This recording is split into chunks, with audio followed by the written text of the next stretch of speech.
नवरात्र में भक्त मां को प्रसन्न करने के लिए अलग अलग तरह के उपाय करते हैं। अगर आप सच्चे मन से मां की पूजा करते हैं तो मां अपनी सारी मनोकामना पूरी कर देती है।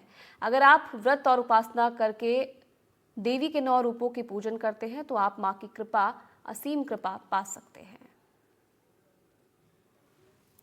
प्यारा सजा है तेरा द्वार भवानी, प्यारा सजा है शक्ति की उपासना का महापर्व। प्यारा सजा है तेरा द्वार भवानी, घर घर बरसेगी माता की कृपा।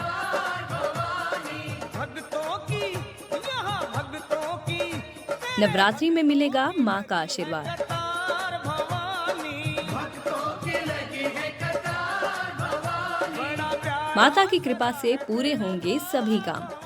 अम्बे तू है जगदम्बे काली, जय दुर्गे खप्पर वाली, तेरे ही गुण गाए भारती। वो शिव की शक्ति है, जीवन की मुक्ति है। वो जगत माता है, वो ही आदि शक्ति है। हम सब उतारे तेरी आरती। नवरात्रि के 9 दिनों को माँ दुर्गा की उपासना के लिए सबसे सर्वश्रेष्ठ माना गया है।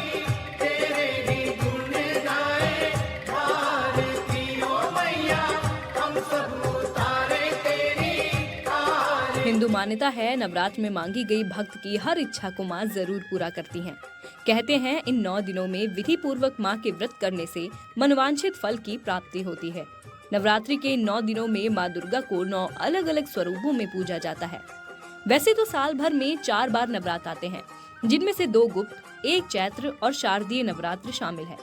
चारों नवरात्रों में चैत्र नवरात्रि का महत्व सबसे ज्यादा है। इन दिनों प्रकृति से एक विशेष तरह की शक्ति निकलती है। इस शक्ति को ग्रहण करने के लिए इन दिनों में शक्ति पूजा या नव दुर्गा की पूजा का विधान है। मान्यता है कि शारदीय नवरात्रों की पूजा जहां भगवान राम ने आरंभ की थी, वहीं चैत्र नवरात्रि का अंतिम दिन भगवान राम के जन्म दिवस के रूप में मनाया जाता है। आत्मशुद्धि और मुक्ति पाने के लिए भी चैत्र नवरात्रों में की गई पूजा को सर्वश्रेष्ठ माना गया है।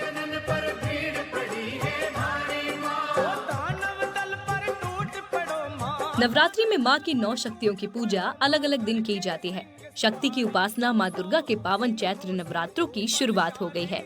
घर घर माँ की ज्योत जगमगा रही है और माँ की मंगल ज्योति से पूरा देश जगमगा रहा है। आरती हो मैया, हम सब उतारे तेरी आरती हो। नवरात्रि के 9 दिनों में 3 देवियों महालक्ष्मी, महासरस्वती और माँ काली की पूजा 9 स्वरूपों में की जाती है। पुराणों में दुर्गा का मतलब जीवन के दुखों को हरने वाली बताया गया है। कहते हैं जो भी भक्त सच्चे मन से माँ की पूजा आराधना करता है, उसकी सभी मनोकामनाएं जरूर पूरी होती हैं। प्रथम, शैलपुत्री। शक्ति की उपासना के इस पावन पर्व में माँ दुर्गा के 9 रूपों में से माँ शैलपुत्री की पूजा नवरात्रि के पहले दिन की जाती है। कहा जाता है कि पर्वतराज हिमालय के यहाँ पुत्री के रूप में उत्पन्न होने के कारण इनका नाम शैलपुत्री पड़ा। इनकी पूजा से चंद्र दोष दूर होते हैं। चैत्र नवरात्र का आगमन 30 मार्च 2025 को बहुत ही शुभ संयोग बना रहा है। उस दिन सर्वार्थ सिद्धि योग है, रवि योग है, इंद्र योग है और साथ ही रविवार वाला दिन है। हिंदू नववर्ष की भी शुरुआत इसी दिन से होती है, तो बहुत अपने आप में शुभ दिन है। और रविवार वाले दिन जब भी नवरात्र का आगमन होता है तो माना जाता है कि माँ दुर्गा की सवारी जो होती है हाथी की सवारी होती है, जो बहुत शुभ सवारी होती है। जब माँ दुर्गा नवरात्रि में हाथी का वाहन लेकर आती हैं तो कहते हैं कि उस वर्ष उस देश में बहुत अच्छी वर्षा होती है, बहुत अच्छी फसलें होती हैं और साथ ही बहुत ज्यादा आर्थिक वृद्धि और सुख समृद्धि आती है। तो बहुत शुभ दिवस है नवरात्रि का 30 मार्च 2025। पहला दिन जो होता है हमारा माँ शैलपुत्री का दिन होता है और इसी दिन हम घट स्थापना भी करते हैं। घट स्थापना के शुभ मुहूर्त की यदि मैं बात करती हूँ तो 30 मार्च 2025 को सुबह 6:30 से लेकर सुबह 10:22 तक घट स्थापना का शुभ मुहूर्त है। आप अभिजीत मुहूर्त में भी घट स्थापना कर सकते हैं, जो कि दोपहर को 12:01 से लेकर दोपहर को 12:50 तक है। पहला दिन माँ शैलपुत्री का दिन होता है। माँ शैलपुत्री जो है पर्वतराज हिमालय की पुत्री हैं, इसीलिए उनका नाम शैलपुत्री पड़ा। और साथ ही उनकी जो सवारी है वो वृषभ होती है और माँ शैलपुत्री एक हाथ में त्रिशूल और एक हाथ में कमल लिए सभी को आशीर्वाद दिए। बहुत ही सौम्य और शांत स्वरूप में माँ शैलपुत्री का ये रूप होता है।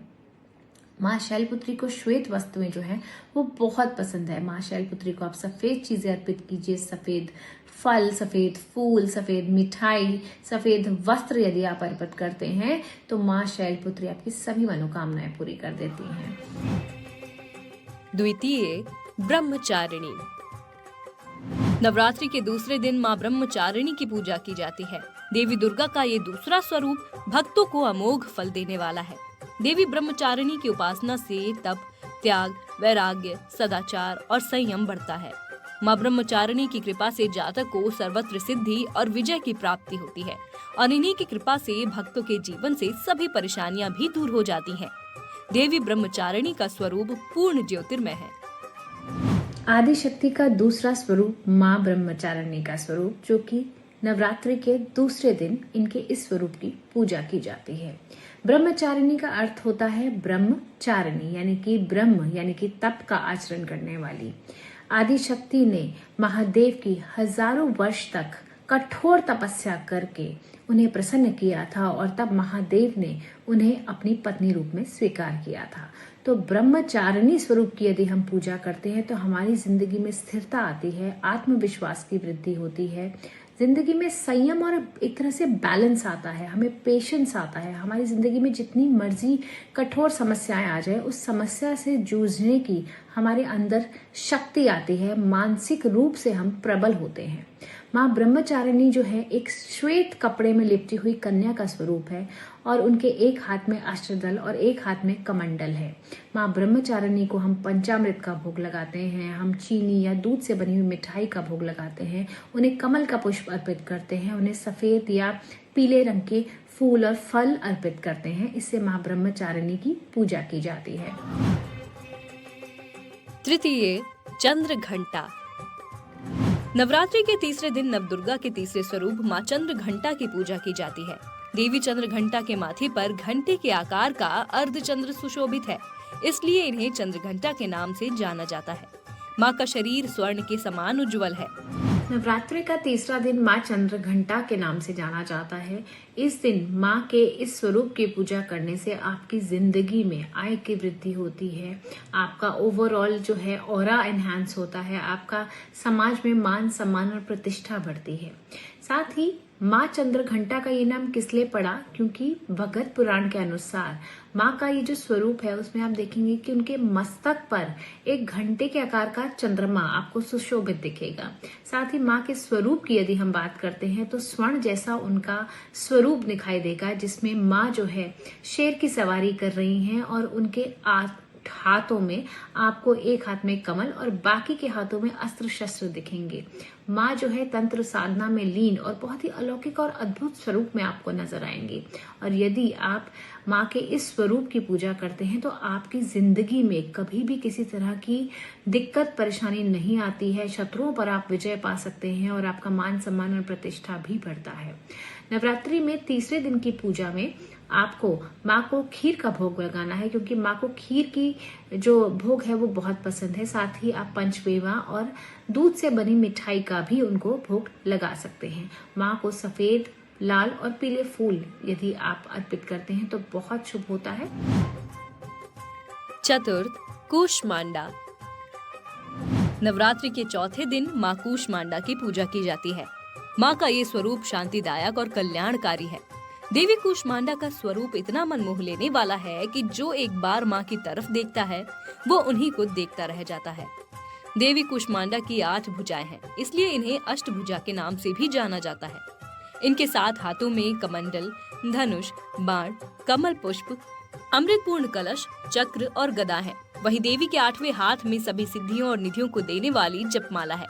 माना जाता है जो भी भक्त सच्ची निष्ठा से देवी कूष्मांडा की पूजा करता है उसकी सभी मनोकामनाएं जरूर पूरी होती हैं। नवरात्रि का चौथा दिन माँ कूष्मांडा को समर्पित है। कहा जाता है कि माँ कूष्मांडा ने सृष्टि को आकार दिया था और यदि आप निरोगी काया चाहते हैं, स्वास्थ्य संबंधी कोई भी समस्या आपकी जिंदगी में आ रही है तो नवरात्रि के चौथे दिन माँ कूष्मांडा की पूजा अर्चना करना बिल्कुल भी ना भूलें। माँ कूष्मांडा का अगर हम स्वरूप की बात करते हैं तो उनका सौम्य, शांत और कांतिमय स्वरूप है और उनके दोनों हाथों में कमल के फूल हैं, धनुष है, बाण है, अस्त्र शस्त्र है, अमृत कलश है और साथ ही गदा भी उनके हाथ में है और वो मंद मंद मुस्कुरा रहे हैं। माँ की यदि आप विधिवत पूजा अर्चना करते हैं, आप माँ के मंत्रों का उच्चारण करते हैं, उन्हें पेठे का भोग लगाते हैं, उन्हें हलवे का भोग लगाते हैं, तो माँ कुष्मांडा जो है आपको निरोगी काया का वरदान देती है। आप विधिवत ब्रह्म मुहूर्त में उठकर सुबह स्नान कर आप माता रानी को यदि भोग लगाएंगे, उनके मंत्रों का उच्चारण करेंगे, तो आपकी जिंदगी में हेल्थ रिलेटेड जितने भी इश्यूज हैं वो दूर हो जाएंगे। पंचम, स्कंद माता। माता स्कंद माता की पूजा नवरात्रि के 5वें दिन करने का विधान है। मान्यता है कि जिन विवाहित स्त्रियों की संतान नहीं होती तो स्कंद माता की पूजा करने से उन्हें संतान प्राप्ति का वरदान मिल जाता है। स्कंद माता के कई स्वरूप हैं। यही सती है, यही पार्वती, यही उमा, यही शिवांगी है और भगवान शंकर की अर्धांगी भी यही है। गणेश और कार्तिकेय की माता भी यही है। भगवान गणेश माता पार्वती के मानस पुत्र हैं और कार्तिकेय गर्भ से उत्पन्न हुए पुत्र हैं। कार्तिकेय को ही स्कंद कहा जाता है और स्कंद कुमार की माता होने के कारण ही भगवती को स्कंद माता कहा जाता है। नवरात्रि का 5वां दिन माँ स्कंद माता के स्वरूप की पूजा की जाती है। आदि शक्ति का ये स्वरूप जिसमें आदि शक्ति जो है शिव जी की अर्धांगिनी और भगवान कार्तिकेय की माता होने के नाते भगवान कार्तिकेय का नाम जो है स्कंद भी है, इसीलिए उन्हें स्कंद माता कहा जाता है।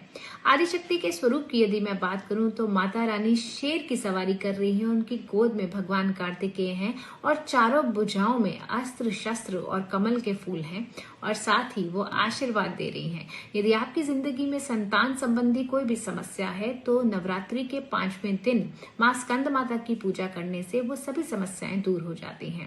माँ स्कंद माता जो है असंभव से असंभव कार्य को भी संभव करने की क्षमता देती हैं और आपकी जिंदगी में जितनी भी नकारात्मकता है उसको दूर करती हैं। यदि आप नवरात्रि के 5वें दिन विधिवत माँ स्कंद माता की पूजा करते हैं तो आपकी लाइफ में जितनी भी नेगेटिविटी है वो दूर हो जाएगी और जितनी भी चाइल्ड रिलेटेड इश्यूज हैं वो भी दूर हो जाएंगे। षष्ठम, कात्यायनी। नवदुर्गा के रूप में माँ कात्यायनी की पूजा नवरात्रि के 6ठे दिन होती है। चलिए अब आपको बताते हैं आदिशक्ति माँ दुर्गा की षष्ठम महाशक्ति का नाम आखिर कात्यायनी कैसे पड़ा। कहते हैं एक बार कात्यायन ऋषि ने घोर तपस्या कर देवी से वरदान मांगा कि आप मेरे कुल में पुत्री के रूप में जन्म लें। कात्यायन ऋषि की प्रसन्नता के लिए देवी ने अजन्मा स्वरूप त्याग कर ऋषि कुल में जन्म लिया और कात्यायन ऋषि की कन्या होने के कारण देवी का नाम कात्यायनी पड़ा। नवरात्रि का 6ठा दिन माँ कात्यायनी के स्वरूप की पूजा की जाती है। ऋषि कात्यायन के पूजा के फल स्वरूप आदि शक्ति ने उनकी पुत्री के रूप में जन्म लिया था और इसी रूप में उन्होंने महिषासुर नामक राक्षस का वध भी किया था, इसीलिए उनका नाम माँ कात्यायनी पड़ा। माँ कात्यायनी जो है निर्भयता की प्रतीक है।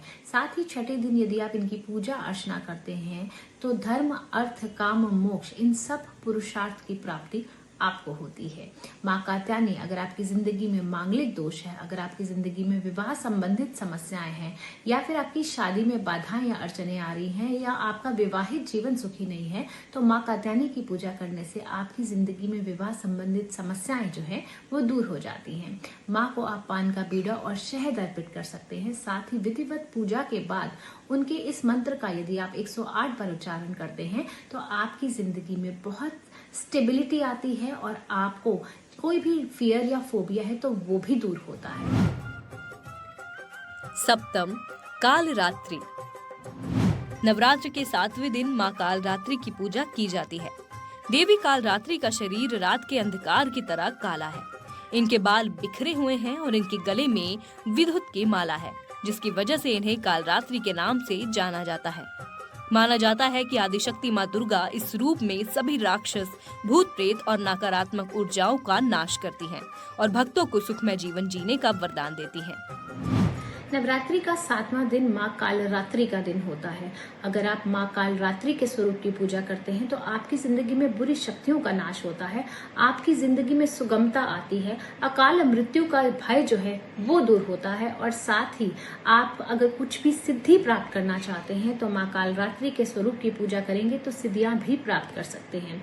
यदि आप रुद्राक्ष की माला में 108 बार ओम कालरात्रे नमः के मंत्र का उच्चारण करते हैं तो आपकी जिंदगी में जो भी नेगेटिविटी है, जो भी नकारात्मकता है वो दूर होती है और सकारात्मकता का संचार होता है।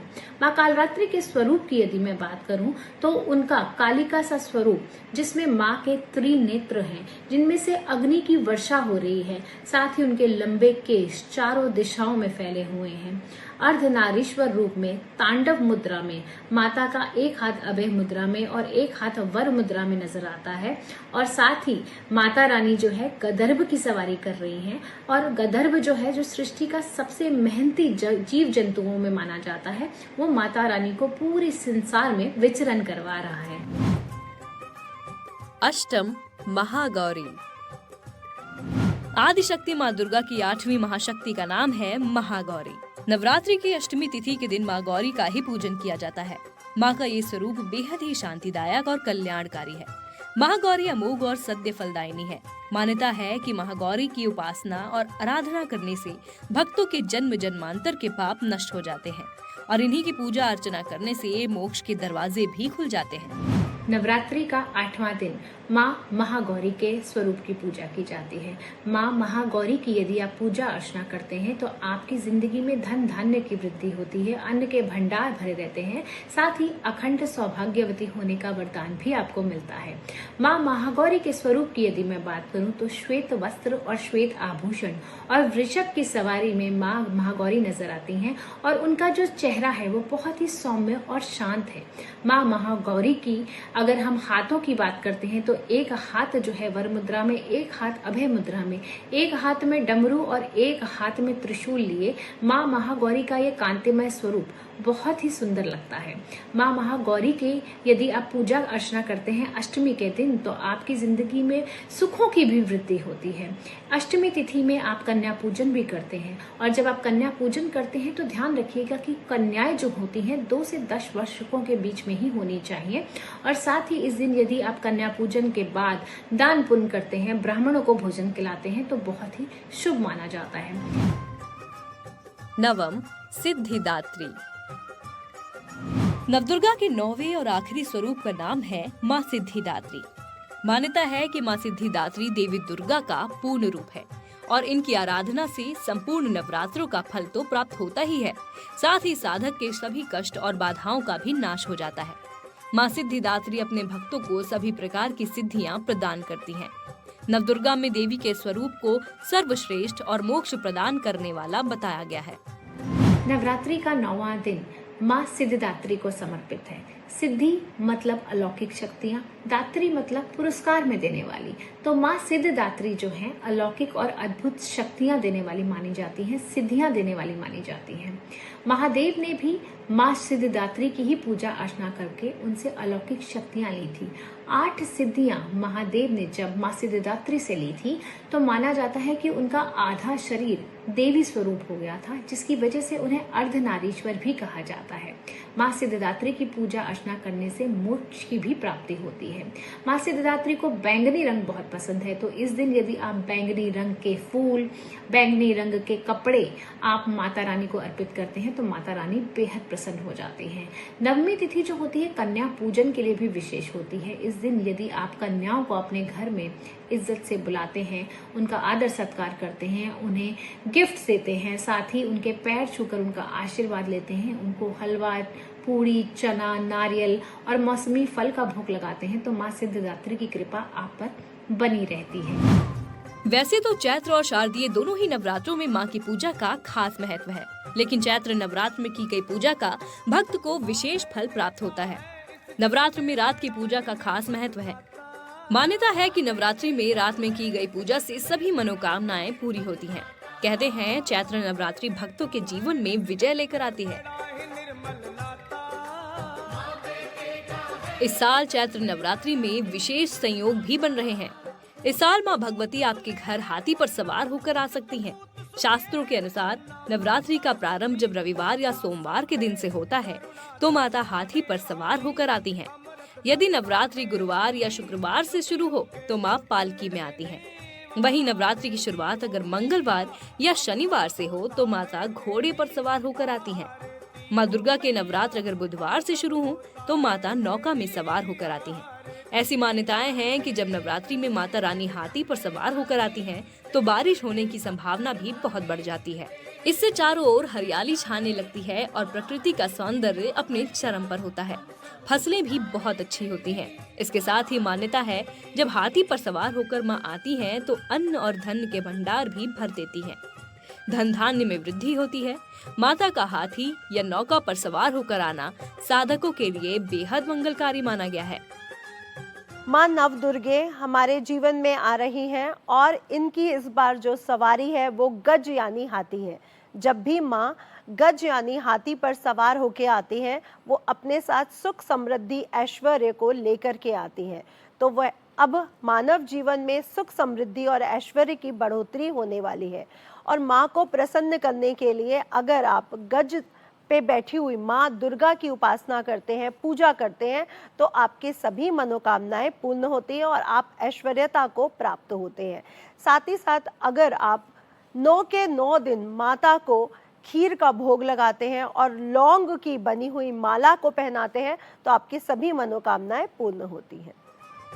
नवरात्रि के मौके पर राजस्थान के साथ साथ देश भर के मंदिरों में भक्तों की भारी भीड़ उमड़ती है। भक्त भारी संख्या में मंदिर पहुंचकर मां की आराधना करते हैं और अपनी मनोकामनाओं को पूरा करने का वरदान प्राप्त करते हैं। साल में आने वाले 4 नवरात्रों में से चैत्र नवरात्रों का खास महत्व है। माना जाता है कि चैत्र नवरात्र में व्रत करने से व्रती के सभी पापों का नाश हो जाता है और उसे मनोवांछित फल की प्राप्ति होती है। माँ दुर्गा के प्रति ये उनके भक्तों की ही आस्था है कि चाहे इंतजार कितना भी लंबा क्यों ना हो, सभी भक्तों में खुशी इस बात की रहती है कि इस लंबे इंतजार के बाद उन्हें उनकी माँ के दर्शनों का सौभाग्य हासिल होगा। यही वजह है कि भक्त अपनी आराध्य माँ दुर्गा को मनाने के लिए कोई भी मौका नहीं छोड़ते और लंबी लंबी कतारों में लगकर अपनी अपनी बारी का इंतजार करते हैं। माँ आदिशक्ति ने हमें जिन शक्तियों के साथ जन्म दिया है उनमें सबसे महान है प्रार्थना शक्ति। मन में भावना है और भावना में समर्पण है तो हमारी प्रार्थना माँ भगवती तक जरूर पहुँचेगी। Bureau report, NDTV, Rajasthan.